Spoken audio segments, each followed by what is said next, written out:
I was halfway through my eggs when the first shot cracked through the trees, sharp, close, the kind of sound that doesn't belong anywhere near a quiet morning.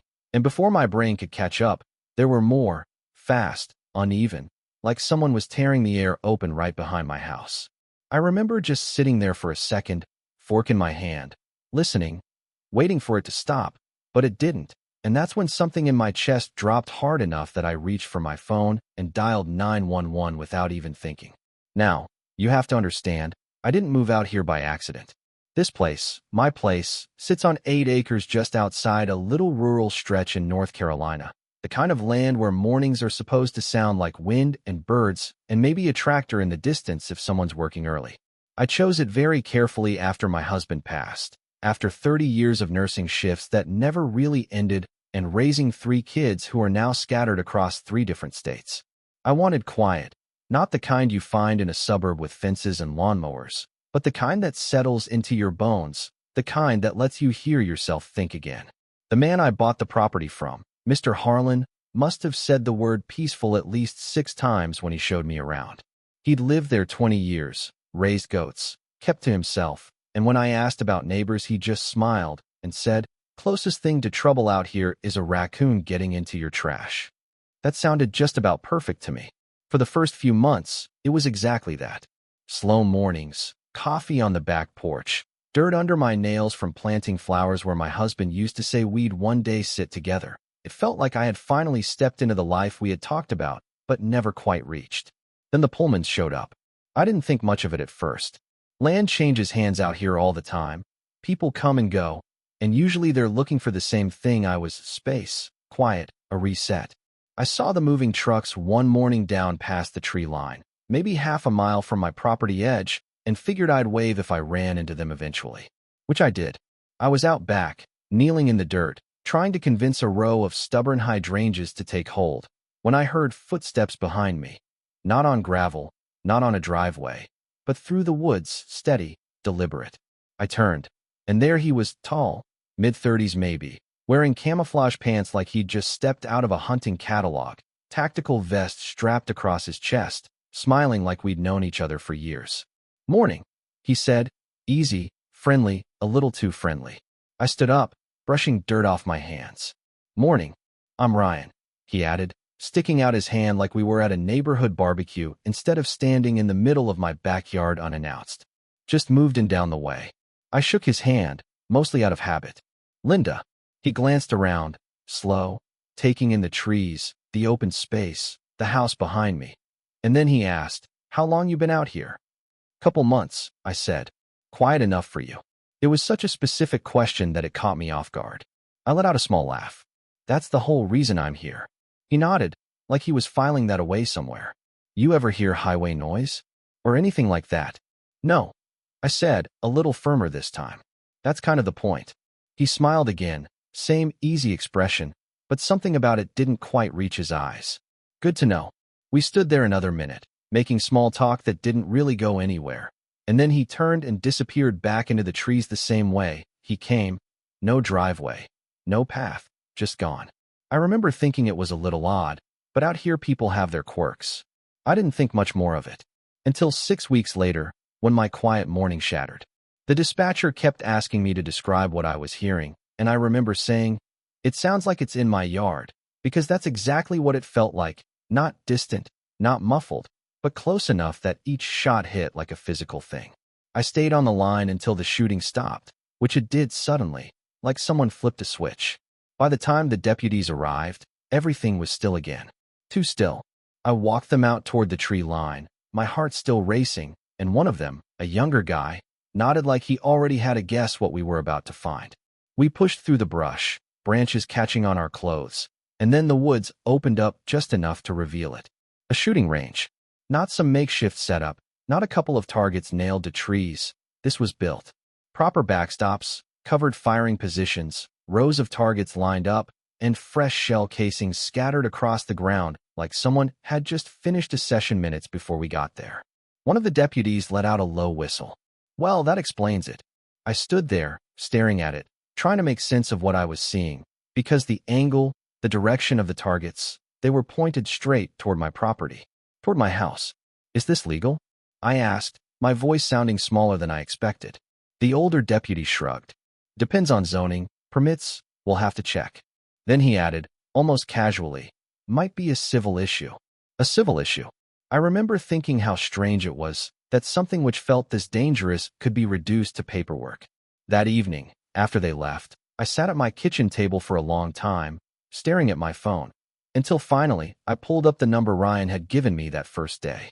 I hadn't saved it, but it was still there in my call log from when he'd insisted I take it, in case you ever need anything. So I called. He picked up on the second ring, cheerful as ever. Hey Linda, what's up? I didn't bother easing into it. You're running a shooting range behind my house. There was a pause, not long, just enough. Oh, he said, like I'd mentioned the weather. Yeah, the range. We just opened it up. My grip tightened around the phone. It's pointed toward my property. I could hear rounds hitting back there this morning. I'm scared. Another pause, and when he spoke again, the tone had shifted, just slightly. We've got proper backstops. Everything's safe. It doesn't feel safe, I said. It feels like bullets are flying toward my bedroom. He exhaled, sharp, like I was already becoming a problem. Look, Linda, we checked all the county ordinances. It's completely legal. I felt something in me harden. Then maybe the county needs to take another look. That was when the friendliness dropped completely. Or, he said, voice colder now, maybe you should have done a little more research before moving out here. And just like that, the quiet I had built my life around wasn't just gone. It had turned into a fight. I didn't sleep much that night. Not really. Every little sound felt sharper than it should have. Every creak of the house made me sit up a little straighter, like my body hadn't quite accepted that the danger had stopped. Or maybe it hadn't. Maybe it was just waiting. And that's the thing about fear when it shows up somewhere you once felt safe. It doesn't just knock. It settles in, rearranges the furniture in your mind, makes you question things you never used to think twice about, like whether it's okay to sit on your own porch with a cup of coffee. The next morning, I stood at my kitchen window longer than usual, staring out toward the tree line, half expecting to see something move back there, someone watching, maybe, or worse, someone not caring if I saw them at all. It was quiet again, almost too quiet, like the land itself was holding its breath. That's when I decided I wasn't going to wait for it to happen again. I called a lawyer. Her name was Margaret Ellis, late 50s, calm voice, the kind of person who doesn't rush her words because she doesn't need to. She'd been practicing land use and nuisance law for almost 3 decades, mostly dealing with disputes exactly like the one I was describing, though even she paused for a second when I told her about the distance. Did you say 40 yards? She asked. Give or take, I said. I paced part of it myself. There was a soft exhale on the other end. That's not even close to compliant. I drove into town that afternoon, sat across from her in a small office that smelled faintly like old paper and coffee, and laid everything out. The noise, the direction of the range, the conversation with Ryan, all of it. She listened without interrupting, just nodding every now and then, making notes in a neat, steady hand. Then she pulled up the county code. Now I'm not a legal person. I spent my life reading charts, not statutes, but even I could understand the way her expression changed as she scrolled. The setback requirement for a commercial shooting range in this county, she said slowly, turning the screen toward me, is 500 feet from any occupied structure. I leaned forward, and they're at, based on what you're telling me, around 140, maybe less. I sat back in my chair, the numbers settling in my chest like something heavy and undeniable. So it's illegal. It's not just illegal, she said, meeting my eyes now, firm, direct. It's dangerous. And the fact that they're operating commercially, that adds another layer. There was something about hearing it said out loud, clearly, without hesitation. It shifted everything. Up until that point, part of me had been wondering if maybe I was overreacting, if maybe this was just one of those rural quirks I hadn't accounted for. But this wasn't that. This was someone cutting corners and hoping no one pushed back. Margaret didn't waste time. By the end of that meeting, she had drafted a cease and desist letter, formal, precise, the kind of document that doesn't leave much room for interpretation.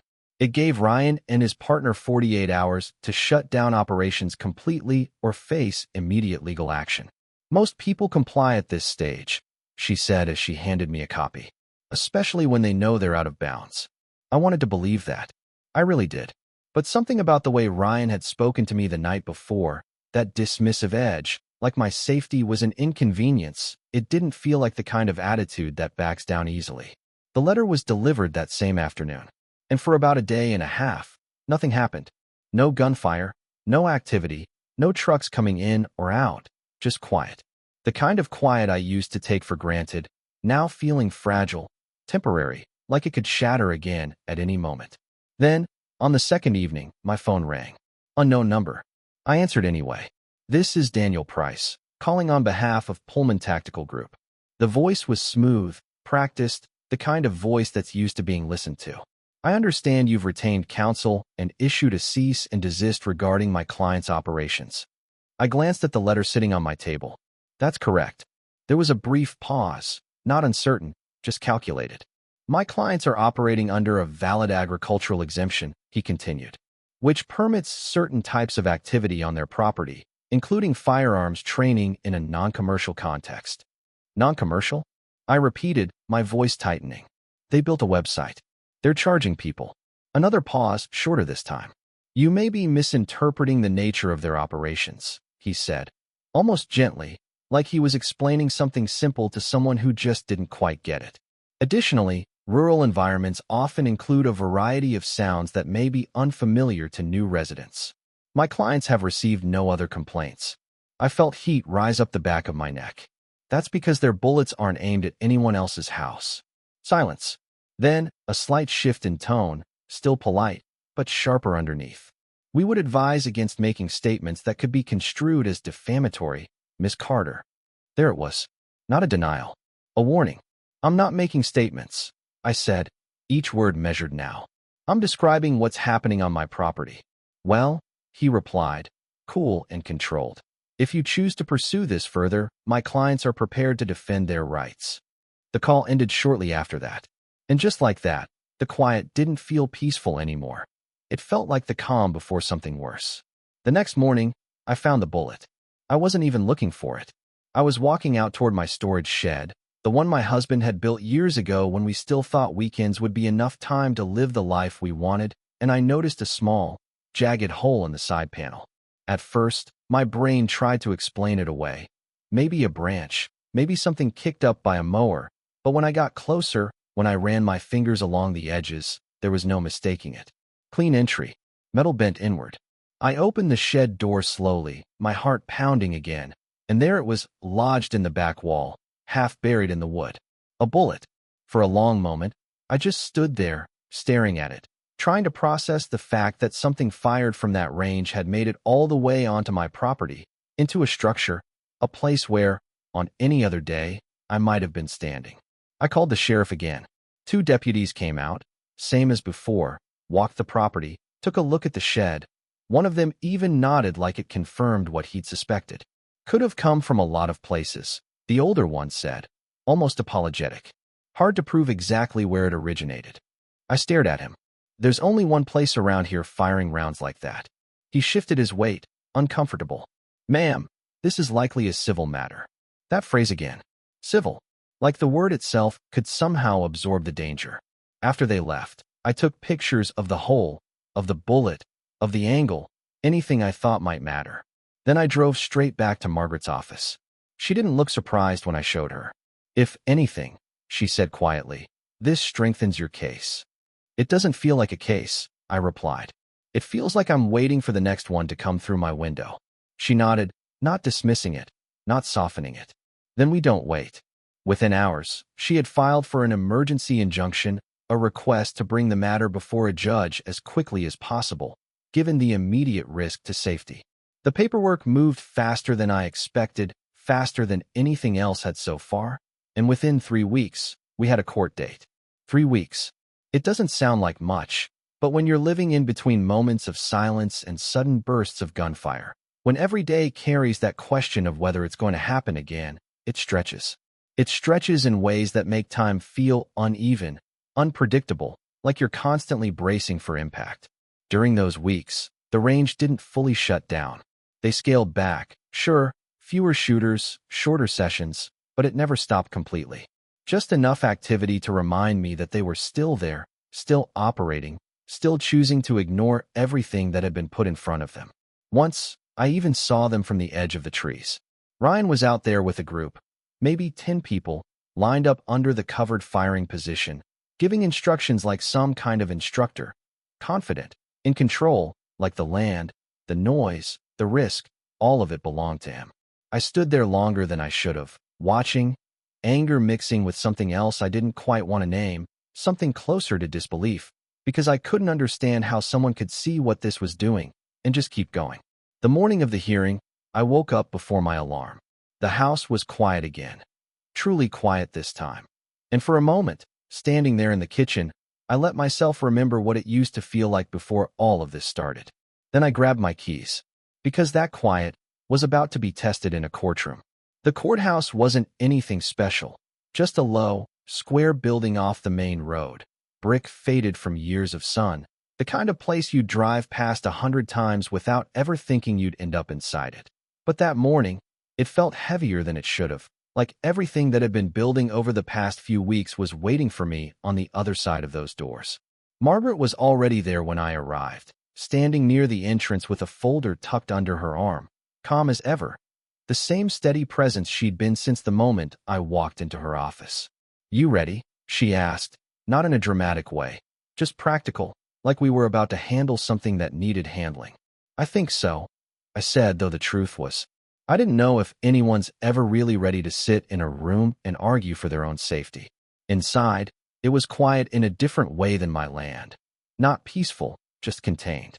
People speaking in low voices, papers shuffling, the echo of footsteps on tile floors, everything measured, controlled. And then I saw him, Ryan, standing across the hallway with his attorney, looking exactly the same as the day he walked through my backyard, relaxed, almost amused, like this was just another step in a process he fully expected to win. He caught my eye for a second and gave me that same smile, the one that never quite reached his eyes. I didn't smile back. We were called in shortly after. The courtroom itself was smaller than I expected, a few rows of benches, the judge's seat elevated just enough to remind you who held the authority in the room. And when Judge Harold Whitaker walked in, the entire space seemed to settle into place, like whatever uncertainty had been hanging in the air was about to be sorted one way or another. Margaret went first. She didn't raise her voice, didn't dramatize anything. She just laid it out, piece by piece. The zoning code, the setback requirement, the measured distance between the range and my home. 140 feet where there should have been 500. She presented the photos I'd taken, including the bullet lodged in my shed, and when she described the angle of fire, the way the targets were positioned, I could feel every word land a little heavier. Ryan's attorney followed. Daniel Price, same smooth tone, same controlled delivery I'd heard on the phone. He leaned on technicalities, on interpretations, argued that the operation fell under agricultural use, that the noise and activity were consistent with rural living, that no definitive proof linked that bullet to his client's range. At one point, he even said, new residents sometimes underestimate the realities of country environments. I felt my jaw tighten, but I stayed quiet, because this wasn't about who could sound more reasonable. It was about what was actually happening. The county zoning officer was called next, a man named Carl Benson, who looked like he'd rather be anywhere else, but still did his job thoroughly. He testified to the measurements himself, confirmed the distance, confirmed the classification of the operation as commercial based on advertising and paid instruction. And then it was the judge's turn. There wasn't a long pause, no dramatic build-up like you see in movies.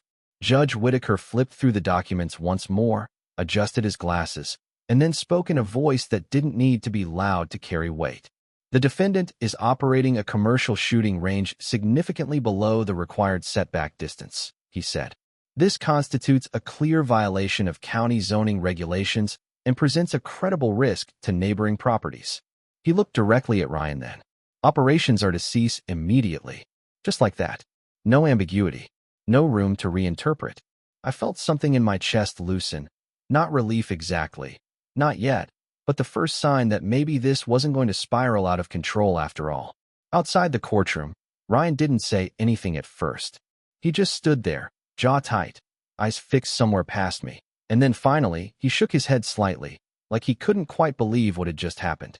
"This isn't over," he muttered, more to himself than to me. I didn't respond, because for the first time since all of this started, I didn't feel like I had to. That weekend, he ignored the order. I wish I could say I was surprised, but I wasn't. Saturday morning, just after 9, the gunfire started again, louder this time, more sustained, the kind of volume that tells you there's not just one or two people out there, but a full group. I stepped out onto my porch, against my better judgment, and I could hear voices in between the shots, instructions, laughter, like it was just another business day. My hands were shaking when I called Margaret. "He's still operating," I said. "Right now." There was a pause, and then her voice, sharper than I'd ever heard it. "Don't engage. I'll handle it." By Monday, the response came. Not in words, but in action. A sheriff's vehicle pulled up just after noon, followed by another, and then a county truck behind them. I watched from my driveway as they moved with purpose, not rushed, not hesitant, just steady. Ryan met them at the entrance to the range, already agitated, gesturing as he spoke, his voice carrying just enough that I could catch fragments. "Overreach. My property. You can't just..." One of the deputies handed him a document. "Contempt of court." That changed the tone. Not immediately. Not all at once. But you could see it settle in. The realization that this wasn't a disagreement anymore. This was enforcement. Within the hour, they had the entrance padlocked. By the end of the day, code enforcement had issued an order for the entire structure to be dismantled. And over the next 3 days, that's exactly what happened. Contractors came in with equipment, methodical, efficient, taking apart everything that had been built. The covered firing positions came down first, then the target stands, then the backstops, piece by piece, like undoing something that should have never been put there in the first place. I stood at the edge of my property more than once during those days, not out of satisfaction, not really, but out of a need to see it for myself, to watch the thing that had disrupted my life be removed in real time. The woods, slowly, went quiet again. Truly quiet. On the third day, Ryan and his partner showed up while the last of the equipment was being hauled out. They were furious, not loud in a chaotic way, but sharp, focused, the kind of anger that comes from losing something you were certain you had a right to. He spotted me near the tree line and walked over, stopping just short of where my property began. "This cost us everything," he said, his voice tight. I held his gaze. "You were given 48 hours. We were building something here," he snapped. "Jobs, training. You were sending bullets toward my home." I cut in, quieter than him, but steadier. For a moment, neither of us said anything. Then I reached into the folder I'd brought with me and pulled out the last document Margaret had given me. The contempt order. I held it out slightly, not offering it, just letting him see it clearly. "The judge warned you twice," I said. His jaw clenched, but he didn't take the paper. Instead, he let out a short, bitter laugh. "This isn't over. Maybe, maybe not." But in that moment, it was enough. A few weeks later, I found out he had tried to sue me, interference with business, defamation, all of it. Margaret didn't seem concerned when she told me, and she was right not to be. The case was dismissed almost immediately. Not only that, the judge ordered him to cover my legal fees, along with $12,000 for the damage to my property. $12,000. It didn't feel like a victory the way numbers sometimes do. It felt more like a line drawn, a recognition that what had happened wasn't just inconvenient, it was wrong. These days, the mornings are quiet again. Not perfectly, nothing ever really goes back to exactly what it was, but close enough that I can sit on my porch with my coffee and hear the wind move through the trees without waiting for something to interrupt it. And sometimes, I think about how easily this could have gone the other way. How many people might have just put up with it, convinced themselves it wasn't worth the fight, or that they wouldn't win anyway. I don't know. Maybe Ryan still thinks he was in the right. Maybe he tells the story differently, paints me as the problem, the outsider who didn't understand how things work out here. And maybe there are people who'd agree with him. So I'll leave it with you. If this had been your home, your land, your safety on the line, would you have done the same thing? Or would you have handled it differently?